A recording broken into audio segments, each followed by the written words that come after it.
Money's too tight to mention. Dominic Alafaci from Collins House is in the studios of 3AW. Dominic, will there be an interest rate rise on Tuesday? That's when they're getting together to clash heads to see yes or no. Probably yes, Darren. Oh. Sorry.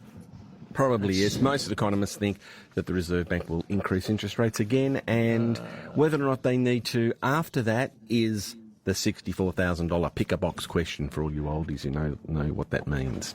Yes, I do. And look, it's crippling, isn't it? It is hard, and it's quite a pain for businesses. A lot of businesses are going to go under.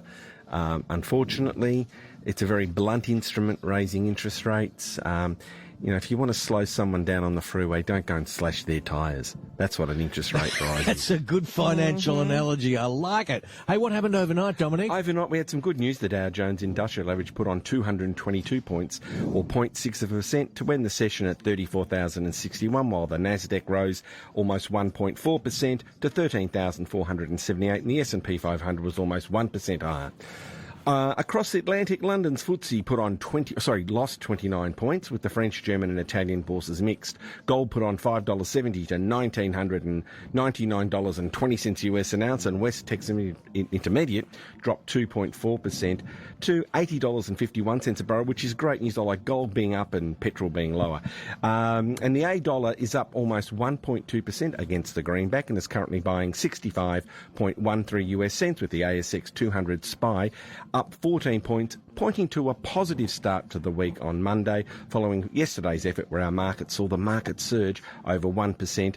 We're still under 7,000, but it's good we're getting closer to it at 6,978. Handy. Now, there's 3 rules of investing, and I love them. Golden rules of investing in uncertain Golden times. rules. These are the 3 golden rules of investing in uncertain times, and I want to use an analogy in a minute, but I'll get back to what's rule number 1. Diversification. What's rule number 2? Diversification. What's rule number 3? Refer to rules 1 and 2. 1 and 2. And always allow your portfolio to set. Just like you wait for your concrete to cure when you put a new driveway in, you need patience. Don't drive your Pajero and Caravan into your driveway until the concrete is set, as you'll end up in a total mess. And I'll give you a quick example. Not long ago, I had a very, very highly regarded person in the community. Let's say she put in $1 million into her funds and diversified portfolio, and it fell a little bit, 2%. And she was really worried. So she took all the money out after about 2 months. And I was trying to explain to her, this is a 5-10-year plan. Why are you doing it? It's gone down $20,000. It's a bee's whisker. Anyway, put the money in the bank, fixed term deposit, 4% for 4 years. Now, 10 months have passed since then, and the portfolio's gone up 12%. Less the 2 she lost. Yes. Means she's up net 10, but she's locked in 4 in the bank. Now, that is just because she didn't let the concrete cure. She drove the Pajero onto the wet cement. Yes, and got herself in a mess. So unless you are driving for a small distance and you know you can't let the money stay in there for more than, say, 12 months, then of course buy a term deposit or something safe like that. But if you're a long-term investor, don't shoot yourself in the foot. Yes. Good rule there, Dominic. Donna has called through for you, Dominic. Good morning to you, Donna. Feel free, by the way, 133693. Any financial questions for Dominic Alafaci from Collins House? Oh, good morning. Look, I'm ringing about a capital gains tax issue with a property that a family home that I lived in for 20 years. Yes. And then I moved out of that property and I've rented it for the last 10 years. Yep. And I'm wondering, should I move back into it before I sell it? Or I'm a little confused what to do because can't get good advice, unfortunately. Look, basically, Donna, the proportion of the time that the property was owned by you as your principal place of residence, it is exempt from capital gains tax. So when you moved out of it, let's say you bought it for $500,000, you moved out of it when it was worth $1.1 million, so you've had a long, nice big gain of $600,000. That's tax-free, and then you lived in it for a few years and then it's now valued at $1.3 million. Well, the $200,000 extra that you've made over the top will be subject to capital gains tax. So they're the basic rules. But please leave your details, and I'll get someone from my office, because there's another method of working it out as well. Leave your details off air, and I'll get someone from my office to call you on Monday and do the quick calculation over the telephone for free. What suburb is the house in, Donna? Mount Martha. Oh, lovely spot by Beautiful the beach part. there. Yes, and, yes. and you're selling? Are you moving somewhere? Yes, I'm not sure where yet or what to do. Oh, no, I don't know whether to move in it before I sell it, or I'm a bit confused. Yeah, as to what to do. if you moved in it, if you move back into it, okay, you're deferring any capital gains tax because you haven't sold it. So that's a good way of kicking the can down the road, which is one way of doing it. But to be honest with you, Donna, it's really what's important to you from a personal perspective.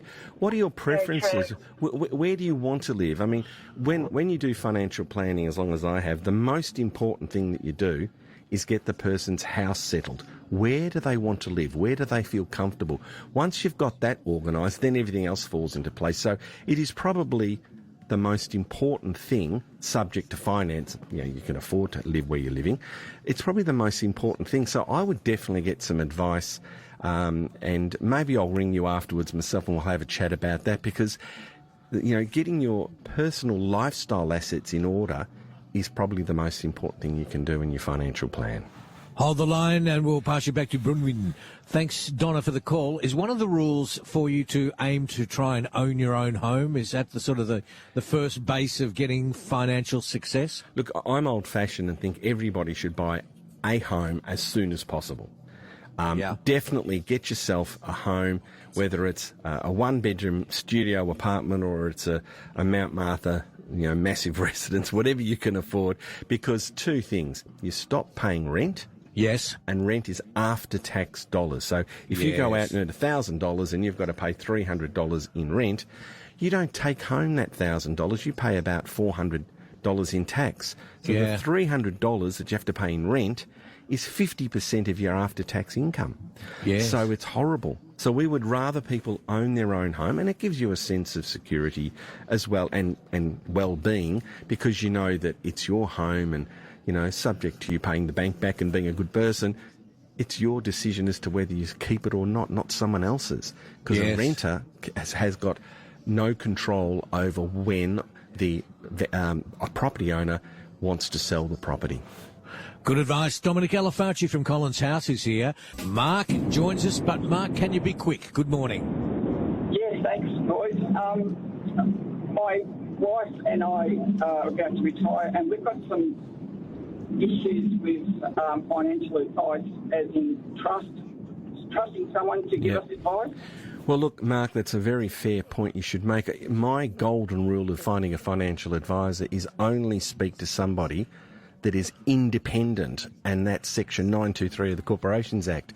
That means they are only remunerated by you. They're not remunerated by any product manufacturers, whether they be super funds, banks, life insurance companies or stockbrokers.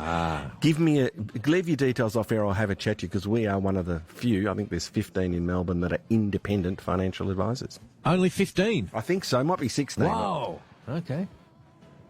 Yeah. There you go. Mark, you hold the line. We'll pass you back to Bronwyn. What's on for you today, Dominic? More unpacking at the holiday house, and then I'm going to watch the races. I'm not going to go this year. First time in about 15 years. Oh, well, have a great day. You'll keep an eye on it, no doubt. Oh, absolutely. And we'll speak again. Dominic Alafacci there. Emily Power, you have a great day here at the Derby. I will. It's going to be a lovely day.